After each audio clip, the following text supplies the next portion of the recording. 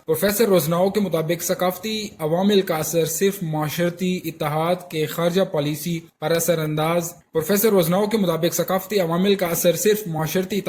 خارجہ پالیسی پر اثرات تک محدود نہیں ہوتا. وہ عوامل بھی اتنے ہی اہم ہیں جو کہ بیرونی دنیا کے حوالے سے سرگرمیاں اور منصوبے تشکیل دیتے ہیں. معاشی ترقی، اکنامک ڈیولپمنٹ. ویورز، ملک کی معاشی حالت اس کی خارجہ پالیسی پر اثر انداز ہوتی ہے. معاشی طور پر مستحکم ممالک کی مجموعی قومی پیداوار زیادہ ہوتی ہے. وہ اپنی فاضل آمدنی کا کچھ حصہ دوسرے ممالک کو معاشی اور فوجی امداد فراہم کرنے پر صرف کرتے ہیں. اس طرح ان کے بین الاقوامی اثر رسوخ میں اضافہ ہوتا ہے اور وہ اپنی خواہشات کے مطابق خارجہ پالیسی تشکیل دیتے ہیں. دیکھنے میں آیا ہے کہ صنعتی ممالک جن ممالک سے خام مال درآمد کرتے ان کے ساتھ ان کے خوشگوار تعلقات ہوتے ہیں. معاشی طور پر پسماندہ ممالک اپنی ضروریات میں خود کفیل نہیں ہوتے. ان کو ترقی یافتہ ممالک پر انحصار کرنا پڑتا ہے. اسی وجہ سے وہ اپنے لیے آزاد خارجہ پالیسی تشکیل نہیں دے سکتے. ٹیکنالوجی. موجودہ دور ٹیکنالوجی کا دور ہے. سائنسی ایجادات سے ٹیکنالوجی میں بہت زیادہ ترقی ہوئی ہے. مغربی ممالک نے جدید ٹیکنالوجی کی مدد سے صنعتی، زرعی، قومی شعبوں میں نہ صرف خود کفالت حاصل کر لی ہے بلکہ زائد پیداوار سے قیمتی زر مبادلہ کما رہے ہیں.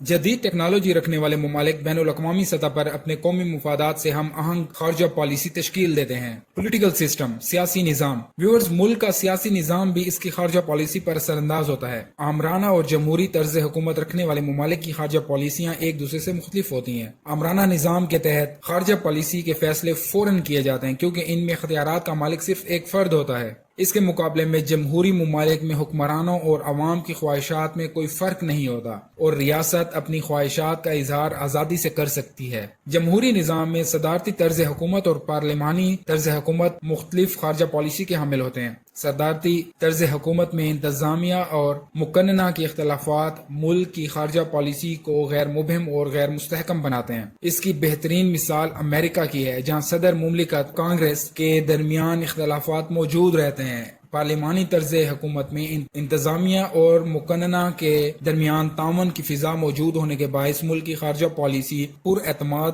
اور مستحکم ہوتی ہے. برطانیہ میں پارلیمانی طرز حکومت قائم ہے. رول آف پریس کا کردار. موجودہ دور میں ذرائع ابلاغ نے بہت ترقی کی ہے. ریڈیو، ٹیلی ویژن اور اخبارات نہ صرف رائے عامہ ہموار کرتے ہیں بلکہ عوام کی خواہشات کی ترجمانی بھی کرتے ہیں. پریس ملک کی خارجہ پالیسی پر اثر انداز ہوتا ہے. قومی اور بین الاقوامی سطح پر ہونے والی سیاسی، معاشی اور فوجی تبدیلیاں ہر روز ملک کی اخبارات میں شائع ہوتی رہتی ہیں. ان کے ذریعے عوام بین الاقوامی واقعات سے باخبر رہتے ہیں. جمہوری ممالک میں عوام سیاسی شعور رکھتے ہیں اور ملک کی خارجہ پالیسی پر اثر انداز ہوتے ہیں. لیڈرشپ، قیادت. بااثر قیادت ملک کی خارجہ پالیسی تشکیل دینے میں فیصلہ کن کردار ادا کرتی ہے. تاریخ گواہ ہے کہ ولولہ انگیز قیادت نے قوموں کو ناقابل تسخیر بنا دیا. جدید دور میں فرانس کا نیپولین بوناپارٹ، ترکی کا صدر کمال اتا ترک، جرمنی کا آمر ہٹلر، اٹلی کا آمر مسولینی، برطانیہ کا وزیر اعظم چرچل، مصر کا صدر ناصر اعلیٰ قیادت کی چند مثالیں ہیں. قابل اور جانبدار قیادت ملک کے لیے جاندار خارجہ پالیسی تشکیل دیتے ہیں.